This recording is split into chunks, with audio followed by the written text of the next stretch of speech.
Hey, Chloe. Hey, how are you? I'm doing good, girl. How are you? I'm doing good.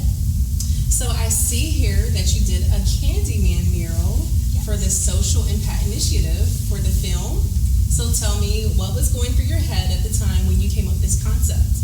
So what was going through my head is I really want to tie in the old Candyman's backstory with the new Candyman's backstory, and I wanted to bring them together and really impact the African American community and give something to relate to. Everyone can relate to, something being passed down, whether that be something happening to you or something from your parents being passed down, generational trauma. Right, and Candyman is an urban legend, and in Black culture, we tend to pass down the African American folklore and superstitions, and those stories are passed down from generation to generation, and so it's trauma. And what's the name of your mural? The name of my mural is called Transference, and of course that represents the transfer of generational trauma. Okay, wow. And I actually see that here because you see the old Candyman, which is a spirit, right? A spirit, a slave spirit, and it's like he's transferring his spirit or his monstrous spirit to the new version of Candyman, the reboot. And that is so cool how you did that. Yeah. And I see how you incorporated some words. Is that a quote? Yes. So when I watched DaCosta's Candyman /Juneteenth message, she really said something that inspired me. She said, monsters are made, and anyone can be a monster, and when people die, they become vilified or victimized or such. So I tied some of that quote, and then I made my own little poem. So I said, when lives are taken, they become either vilified or victimized. Either way, they become immortal. And your reflection is the portal to the monster inside. So I made sure I said your reflection is the portal because when you watch the old Candyman, there's always looking in the mirror, and when you say Candyman 5 times, that becomes, you get drawn in, to that portal, to that darkness or whatever, and you're looking at yourself in the mirror, and you say Candyman, Candyman, Candyman, Candyman, and you become that Candyman, you become that monster. Right. So I really want to tie that together.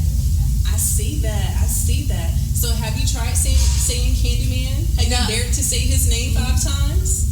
I almost just said it just now, and I kind of stopped myself. But yeah, I will not be looking in the mirror and saying Candyman, because girl, I feel you.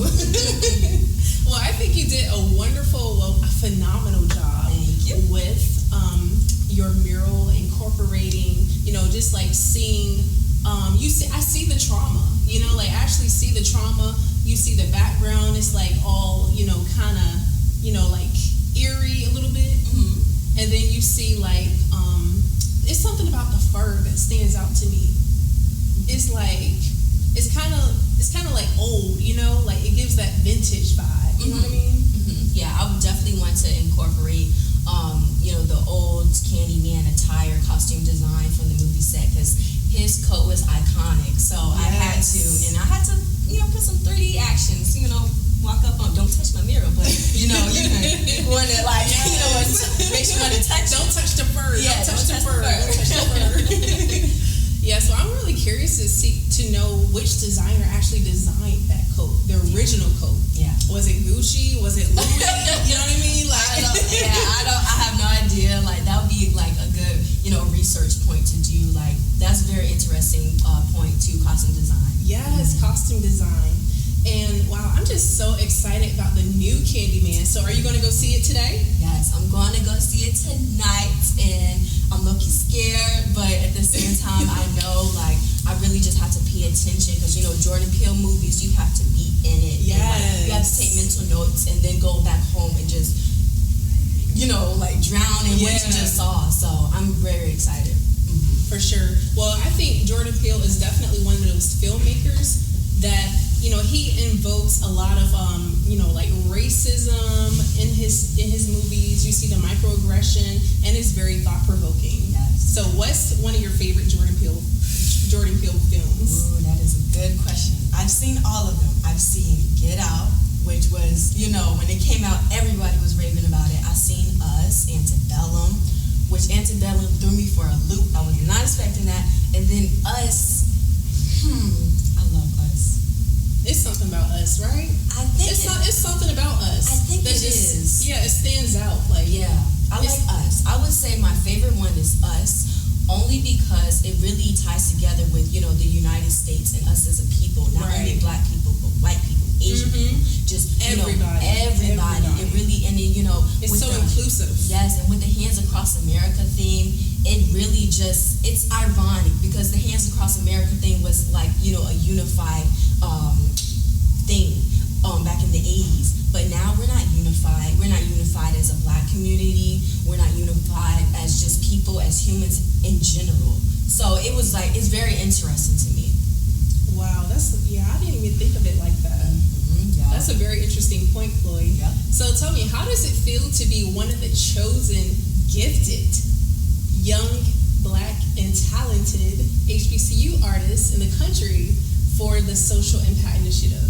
It feels so humbling. I'm so humble. I kept saying thank you to everyone who ever put me on. Dr. Sika J, the director of the Fine Arts building, whatever. I kept on saying thank you to everyone who really had part in this, because I'm just so mind-boggled, and I'm just so excited for my future. Wow, well, I can already tell that you're on your way to do great things, and you are going to make a huge impact in the world. Thank you so much, Chloe. You are so welcome. Thank you for having me. And that's a wrap, folks. I hope you guys check out Candyman. It's in theaters. And let everybody know. Well, tell everybody